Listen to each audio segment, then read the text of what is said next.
Hi, hello, hello. We have a new chapter of One Piece. This is the first new chapter that we're reading since our big catch up, which is always exciting to finally be at pace with the rest of the world once more. This is chapter 973, the Kozuki clan. The last one ended quite tragically.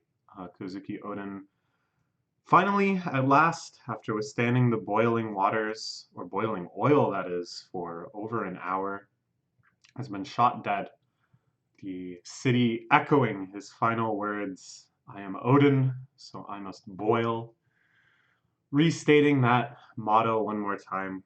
And now his loyal vassals race back to the Kozuki castle. And kind of the final act of this long flashback is finally falling into place. Here on the cover story, Gotti has chased back those Marines that had beaten him up before. They're loading up poor Chiffon into their battleship, but it looks like he's got something up his sleeve. And by that, I mean he's got a gigantic Gatling gun up his sleeve that he's used to cause some sort of explosion. Good, good. Okay.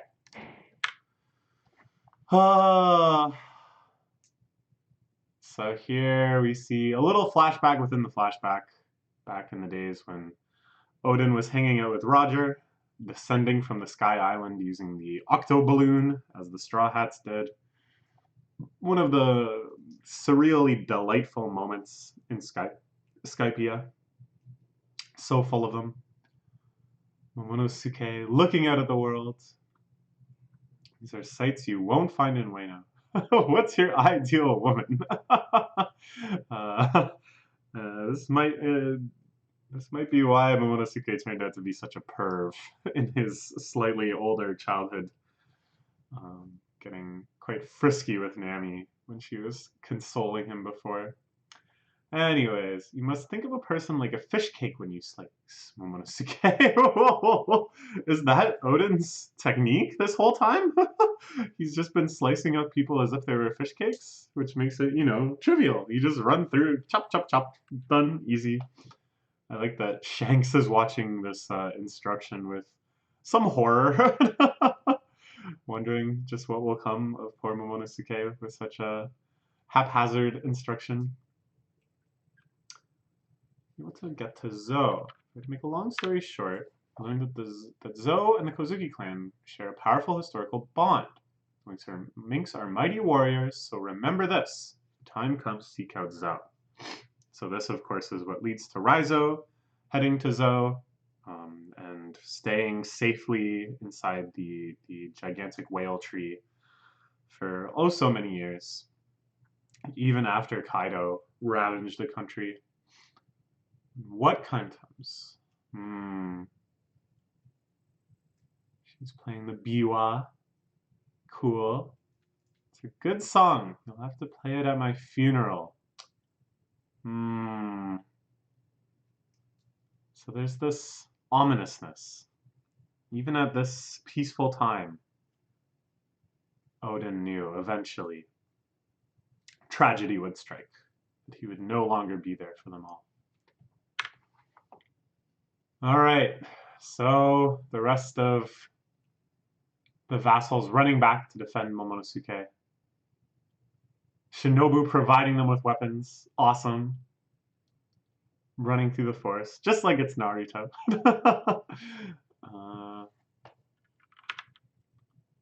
think I could be one of the Kozuki vassals too. I'll start off as uninvited vassals. It's entirely up to you. Yeah, totally. They just started showing up and following around Odin. They never submitted the W2 form or whatever.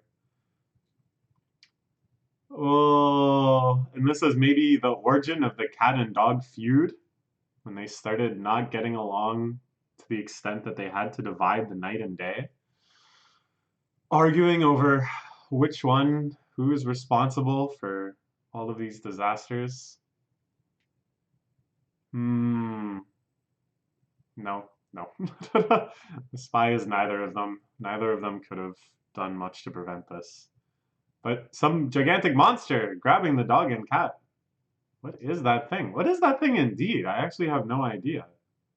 Is this some other servant of Kaido's that we haven't seen before? Too many of them in pursuit. So Denjiro and Ashura. It's kind of explaining here how it is that some of them ended up in the time skip, being frozen in time for 20 years, and other ones just aged naturally and survived. This shadowy figure. They're staying back to fight. So these four we know don't get frozen in time. Here at the castle, the fires have already been lighted. I don't know why they're saying light the fires. I can see right in the panel. They've already been lit. But we can see the silhouette of King in the back. The mighty pterodactyl transforming agent of Kaido. I think you can get away. There's an escape route. This is all happening so rapidly. Toki is down. This panel at the bottom left is so ominous.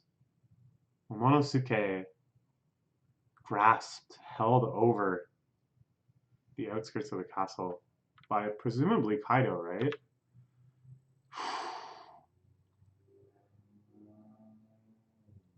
Your father is a fool of a lord. With your death, I presume the Kozuki clan is finished. There is a great warrior, and I will one day carry this nation up by the shoulders.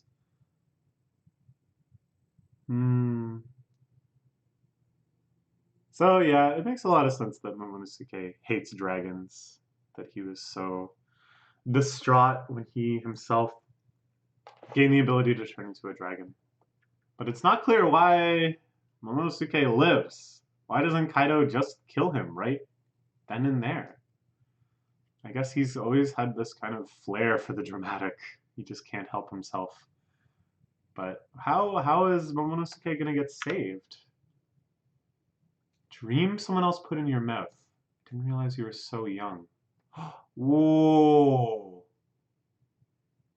Instead of just killing him there, Kaido tosses him back in. Let him perish in the flames of the castle. He can't bring himself to kill Momonosuke himself? And this quite cryptic line. A dream someone else put in your mouth. Now, I don't expect that we'll get like a big Kaido flashback at any point. Even though his origins are quite mysterious, the kind of relevant part of his life is pretty well understood. Like his time with the Rocks Pirates, and now his ascent into global infamy, and his subsequent boredom, drunkenness, etc., etc. But we don't really know too much of his motivation back when, he had some motivation. This idea of a dream someone else put in your mouth goes against a lot of stuff we see in One Piece, where people's dreams are like the ultimate, they're the absolute, they're the single most important guiding thread of a character, is their big dreams, what they're hoping to accomplish in life. And yeah, a lot of those were inherited from other people, that other people gave our heroes the idea to become the king of pirates, to see the all blue, to become the greatest swordsman. Circumstances led to them. And this has never been presented as anything, not even like positive or negative, but just an obvious facet of good storytelling, that there would be some reason for our characters to have this dream. But here, Kaido says something quite against the entire thesis of One Piece. A dream someone else put in your mouth. I didn't realize you were so young. And in these moments, he decides to, not even that he's thinking that he's giving Momonosuke mercy. I'm sure he did that because he was 100% confident that he was going to die in the burning castle that he threw this child into. But he, at the very least, cannot bring himself to kill Momonosuke personally. Interesting. Very interesting. Okay, the samurai and Raizo rush in. Something to tell you. It's time to warp to the future. Meanwhile, Hiyori, I guess? But I'm a little confused, because Hiyori is here with Toki, and then Kawamatsu is escorting some princess out.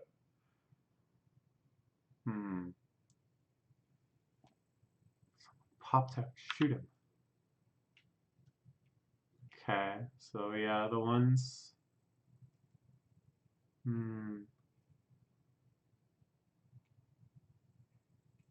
It's not like usual nights. We're done for. Because we could not believe in the Kozuki clan and Lord Oden. We will now receive the divine punishment we deserve. Now begins an eternal night that never breaks. How poetic. How poetically true. Not literally true, but in terms of their experience, in terms of what they have to put up with, and the hope or lack thereof that's left to them, they have entered an eternal night. That is true. Searching 2 from 800 years in the past. Searching for the day the world is overturned. Jump 20 years ahead.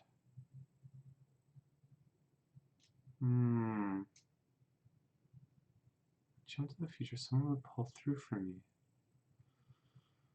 Toki has come from 800 years in the past? Is that true?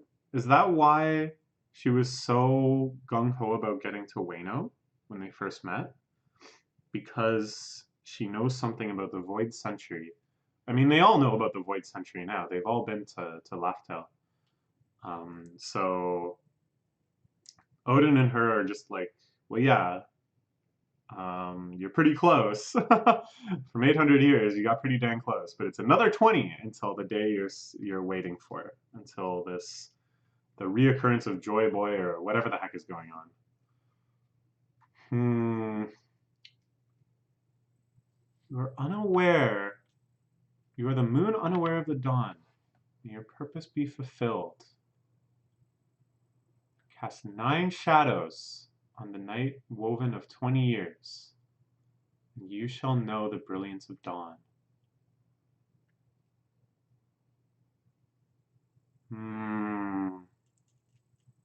So this, of course, is what lingered in the minds of all those downtrodden citizens of Wano. They can still remember this incident. They don't know what it means. Her poetic language too cryptic for them. But they had some small inkling of hope. Of course, Kaido's men just preparing to take her out. She's already got arrows sticking into her and has already been shot, but where are the Kozuki samurai? Where are the bones of the Kozuki samurai? Friggin' Orochi and his dumbass looking clown. That's a good slip. A little worried, but maybe something wasn't accounted for. Bring me proof that they are dead. 20 years, she says, he's still alive. So we see Kawamatsu trying to entertain Koyori. No, that's not her name. What is her name? Hiyori? Hiyori. They said it earlier in the chapter. Yeah, Hiyori. Yeah. Oh, and Denjiro freaking the F out. Emerging. Kyoshiro the Mad.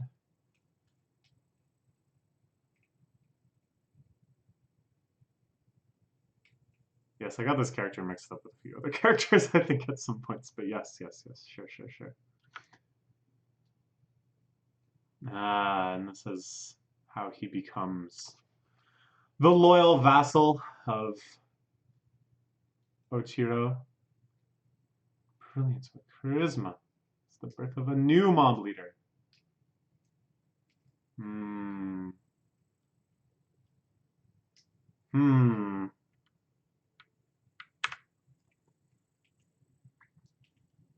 Thief is stolen a stockpile.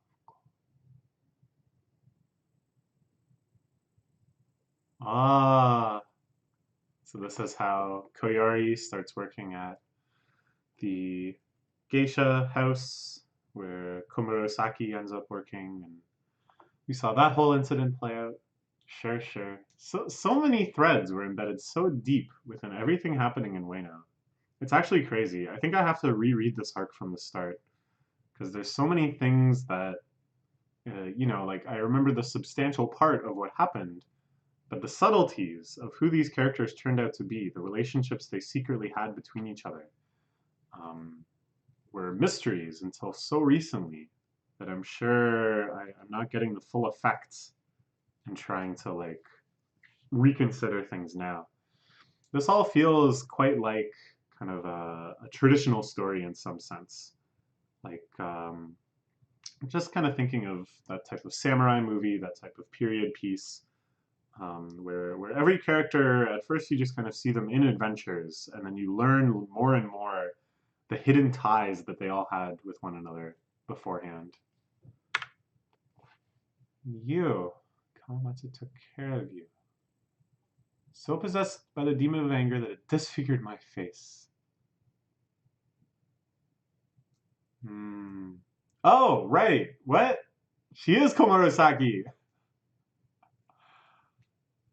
Okay, sure. I see, I see.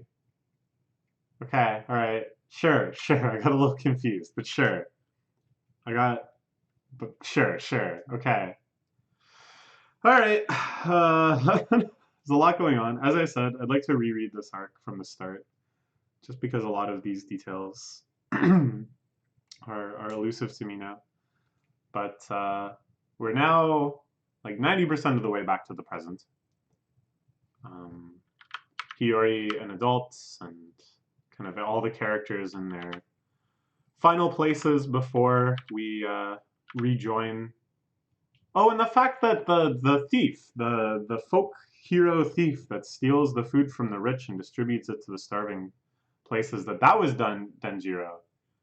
That he had two secret identities. He was actually, you know, the vassal of Odin, but he was secretly pretending to be this mob boss while keeping a watchful eye over Lady Hiyori and trying to somehow slowly manipulate things or buy time or something. And then also he was stealing from the rich and giving to the poor. So many layers of deception, but sure. Okay, all right, sure, sure. Um, yeah, so I think we're going to return to the present very soon, but I've said that a few times already. And now, yeah, all these characters that have so much weight behind them that we've seen through multiple glimpses through history establish themselves and establish their relationships, and more than anything, establish their loyalty, are going to put everything to the test as they sail out somehow, we don't even know how yet, to Onigashima Island. All right, we will see you next week. It's nice to say next week because we're actually caught up. Yeah, it'll probably be a week from today. Bye bye.